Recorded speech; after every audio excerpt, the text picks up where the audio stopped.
SJ study zone में सभी बच्चों का स्वागत है। तो बच्चों, आज हम करेंगे कक्षा 10वीं का मैथ की प्रश्नावली 2.2 का क्वेश्चन नंबर 1 का छठा भाग। तो यहाँ पर क्या दिया हुआ, 3x की 2 - x - 4 के शून्य ज्ञात करो। शून्य ज्ञात करने के बाद हमें इसको वेरीफाई करना है। तो देखो यहाँ पर क्या दिया हुआ है, 3x की 2 - x - 4 के शून्य ज्ञात करने हैं। तो सबसे पहले हमें क्या लिखना होता है, यहाँ पर देखो x की 2 का गुणांक कितना दिया हुआ है, 3, a तो 3 लिखेंगे, b x का गुणांक -1 और c कितना लिखेंगे, -4। तो इसके बाद देखो यहाँ पर 3x की 2 -x - 4।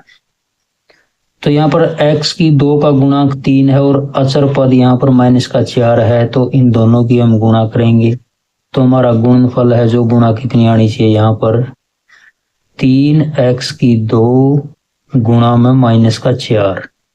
तो ये कितना होना चाहिए, यहाँ पर 3 चौके 12 तो -12x²। ये तो हमारी गुणा आनी चाहिए। और जो योग है, योगफल, वो आना चाहिए पिछला पद मध्य पद -1। x का गुणांक क्या है, -1। तो अब हमें क्या करना है, यहाँ पर जो 12 दिया हुआ है, हमें 12 के क्या बनाने हैं, टुकड़े यानी कि गुणनखंड करने इसके। 2 छिके 12, 2 तिया 6 और 3 एकम 3। तो हमें 12 के ऐसे टुकड़े चाहिए जिनकी गुणा 12 हो जाए और योग -1। तो यहाँ पर देखो 2 दूनी 4, तो यहाँ पर क्या लिखेंगे हम, 4 गुणा में 3, 2 दूनी 4, 4 गुणा में 3। तो यहाँ पर अब हमें देखना है मध्य पद माइनस का दिया हुआ है, तो माइनस का लेना है हमें कितना, -4 और प्लस का कितना, 3। अगर हम इनको ऐड करें, -4 में प्लस का 3 तो -1 आएगा, और -4 की गुणा करें 3 से तो -12। तो इस प्रकार से ये टुकड़े हमें सेट करने हैं।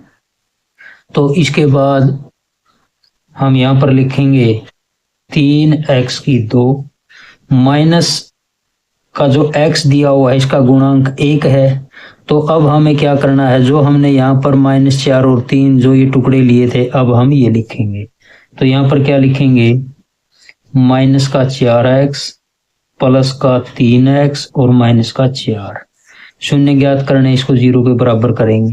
पहले 2 पदों में से कॉमन निकालेंगे और उसके बाद लास्ट के 2 पदों में से कॉमन निकालेंगे।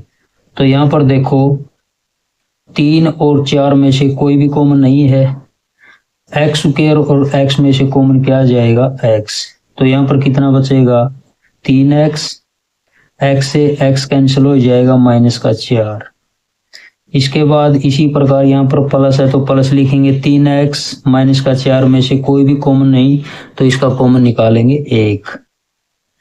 तो एक कॉमन लेने पर ये सेम आ जाएगा, 3x -4 और उसको 0 के बराबर करेंगे।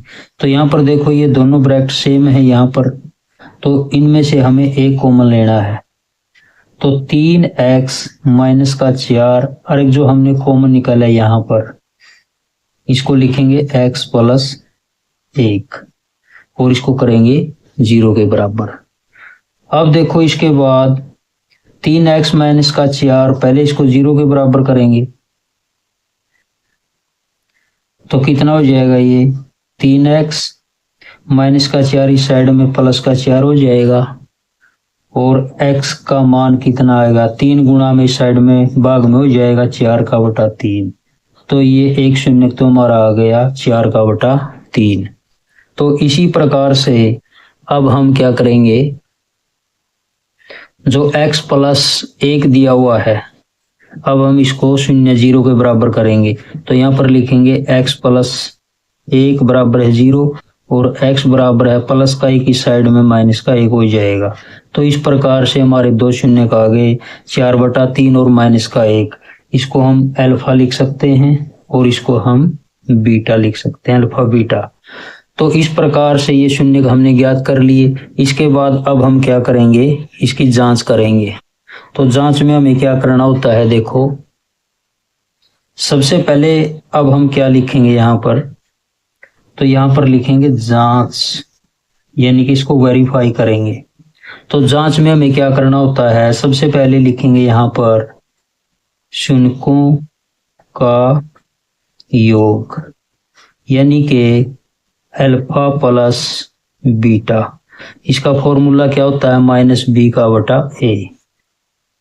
तो यहाँ पर देखो शून्यों का योग, अल्फा और बीटा को जोड़ेंगे, अल्फा कितना है 4/3, इसमें कितना जोड़ेंगे, बीटा कितना था हमारा -1। तो इसके बाद देखो यहाँ पर अल्फा और बीटा को जोड़ कर दिया, और यहाँ पर देखो -b का बटा 1 है। तो यहाँ पर देखो हमने यहाँ पर लिखा हुआ है a 3, b -1 है और c -4 है।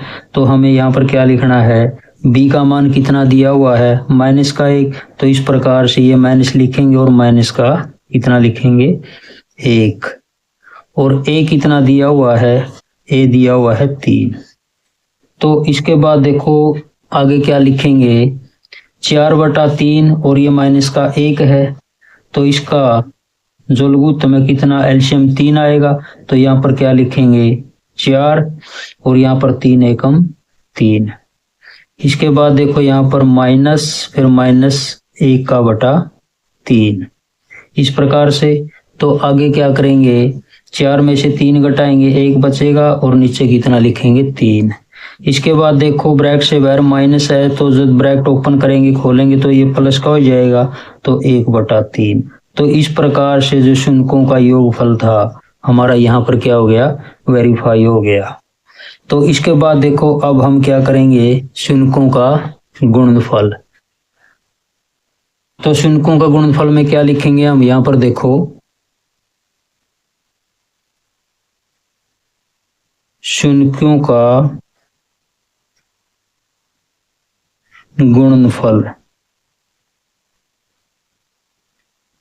यानी कि शून्यों का गुणनफल का क्या सूत्र होता है, c का बटा a। तो c का बटा a होता है। तो अब हमें क्या करना है, यहाँ पर देखो शून्य थे हमारे अल्फा और बीटा, अल्फा गुणा बीटा, और इसके बाद बराबर क्या लिखेंगे c का बटा a।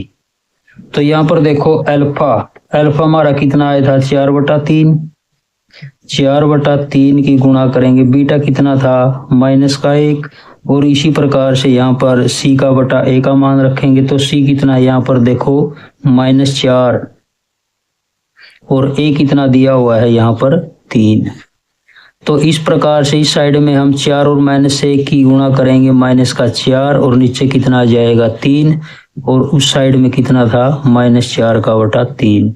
तो इस प्रकार से जो शून्यों का गुणनफल था ये हमारा यहाँ पर क्या हो गया, वेरीफाई हो गया।